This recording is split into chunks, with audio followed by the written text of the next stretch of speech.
Les semences de plantes indigènes. Est-ce que c'est plus difficile? J'aurais tendance à dire non. Différent par contre. Il y a des propriétés, il y a des particularités avec les semences de plantes indigènes qui peuvent peut-être intimider certaines personnes, mais ce que je vais vous montrer aujourd'hui, en fait, c'est comment préparer ces semences-là, donc ce qu'on qualifie des fois de pré-traitement, pour contourner ce qui est souvent une dormance, en fait, dans la semence. Les plantes sauvages indigènes au Québec, comme vous le devinez, vont produire des semences soit pendant l'été ou l'automne. Ces semences-là vont passer tout l'hiver à l'extérieur pour germer au printemps. On ne veut pas que ces semences-là germent à l'automne et qu'ils puissent mourir ensuite pendant l'hiver. Donc, c'est pour ça que dans nos sachets de semences, vous allez trouver les informations sur notre site web aussi sur la façon de contourner ces dormances-là. Il y en a des plus compliqués que d'autres. Aujourd'hui, je vais vous parler surtout de deux concepts super simples, mais encore là, que les gens connaissent un peu moins, qui n'ont peut-être pas eu la chance d'expérimenter, et c'est la scarification et la stratification. Donc, la scarification, qu'est-ce que c'est? On va commencer avec ça. Je vais vous montrer ici un sachet de semences de casse à fruits velus. Et je vais vous le montrer ici comme ça. Ces semences-là, comme plusieurs, ont la particularité d'avoir une enveloppe externe qui est très, très, très dure.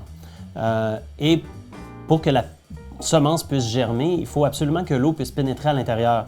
Donc, c'est la raison pour laquelle on va faire ce qu'on appelle une scarification, où on vient essentiellement abîmer l'enveloppe de la semence qui se ferait naturellement à l'extérieur, soit en passant dans le transit d'un animal pour certains fruits ou en passant l'hiver dehors. Ces semences-là, il va falloir les scarifier, donc les abîmer en surface pour permettre à l'eau d'entrer à l'intérieur. Et pour faire ça, ma méthode préférée, qui est la plus simple, c'est d'utiliser tout simplement un papier sablé. Il y en a qui me demandent quel grain de papier sablé utiliser. Moi, je vous dirais, allez-y avec la semence. Plus elle est petite, plus on va vouloir quelque chose d'assez fin. On veut juste pas que la semence bloque dans le papier, mais on veut quand même qu'il soit assez rude aussi pour être capable d'abîmer la surface de la semence. Je vais juste déposer les semences ici et puis on plie le papier en deux tout simplement pour gratter, essayer d'abîmer la surface. Et après pas tant de mouvements que ça, vous allez voir souvent ça va commencer à faire une petite poudre blanche autour de la semence, signe que effectivement vous êtes en train d'abîmer la surface.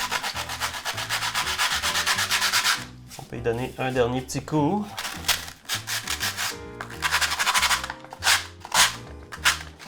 Donc voilà, on voit ce que ça donne, la petite poudre blanche. Il ne faut pas avoir peur d'abîmer la semence. L'enveloppe est vraiment dure, elle a une certaine épaisseur. Fait que gênez-vous pas quand même pour frotter assez longtemps parce que, comme je disais, on veut que l'eau puisse pénétrer à l'intérieur de la semence, qu'on appelle l'imbibition. Puis l'imbibition, bien évidemment, c'est l'étape suivante où on va, une fois qu'on a scarifié les semences comme ça, tout simplement les déposer dans un petit contenant. Aller comme ça. Et ajouter un peu d'eau pour laisser tremper ça toute la nuit, une douzaine d'heures à peu près. On peut aller jusqu'à 24, c'est pas grave. Et je vous invite à identifier vos pots si vous avez acheté plusieurs sachets de semences. Je fais la même gaffe à chaque année. Je finis par en oublier. Donc on va venir écrire ici de quelle semence il s'agit. Et je vais vous montrer ensuite qu'est-ce que ça donne une fois que ça a été fait. Même semence, exactement la même, celle-là a trempé pendant, dans ce cas-ci, 24 heures. Puis en fait, pour vous montrer le résultat vraiment final, je vous en ai mis deux ici, dans l'autre sens. On va avoir de ce côté-ci la semence avant d'être scarifiée, d'être trempée, et l'autre à côté qui a réussi son imbibition. Donc, des fois, si on ne sait pas si on l'a assez abîmée ou pas, vous allez le savoir tout de suite. Une fois qu'elle a trempé, l'imbibition va se faire et la semence va doubler de volume, pratiquement. Donc, on le voit bien entre ces deux semences-là, la différence. C'est comme ça que vous allez savoir. S'il y en a qui n'ont pas gonflé, vous pouvez les reprendre, soit les laisser tremper plus longtemps, peut-être des fois repasser un petit coup de papier sablé dedans, les remettre dans l'eau pour être sûr qu'ils ont gonflé. Puis à ce moment-là, vous allez savoir que l'imbibition est faite puis que la semence est prête à semer dans vos contenants. Et si je reviens à celles ici qui ont déjà trempé, ce qu'on va vouloir faire, c'est de passer à la deuxième étape qui est la stratification. Donc la stratification, ça, c'est vraiment l'étape pour briser la dormance. Qui fait, comme je vous disais, que la semence ne va pas germer à l'automne, mais bien au printemps. Essentiellement, ce qu'on fait, c'est qu'on imite les conditions un peu dans la nature en préparant un substrat qu'on va humidifier pour mettre les semences dedans et leur faire passer un petit séjour au frigo. La durée va varier en fonction de chaque semence. Puis ça, c'est une information, encore une fois, que vous allez trouver à l'intérieur de l'enveloppe, dans les notes de culture, ou sur le site web si vous suivez le lien qui est en bas, avec des notes de culture beaucoup plus détaillées, puis qui va vous expliquer entre autres ce qu'on est en train de faire aujourd'hui pour la stratification. Donc, j'ai utilisé de la vermiculite, qui est de la roche expansée essentiellement. Vous pourriez utiliser du sable, du terreau à semis très léger. Moi, j'aime utiliser la vermiculite parce que c'est vraiment fait pour absorber l'eau et c'est un petit peu plus inerte que du terreau, donc il y a moins de chances qu'il se passe des petits problèmes pendant qu'on met ça au frigo. Puis là, juste une chose qui est importante de mentionner, c'est qu'on veut un substrat humide, mais pas détrempé. Si c'est détrempé, c'est là qu'on aurait la chance de courir le risque d'avoir plus de problèmes de moisissure ou de problèmes fongiques pendant la stratification. Une fois que j'ai préparé mon mélange, la vermiculite, j'ai mis vraiment juste un petit peu d'eau. Vous allez voir si c'est trop humide, déjà il va y avoir de l'eau dans le fond de votre bol.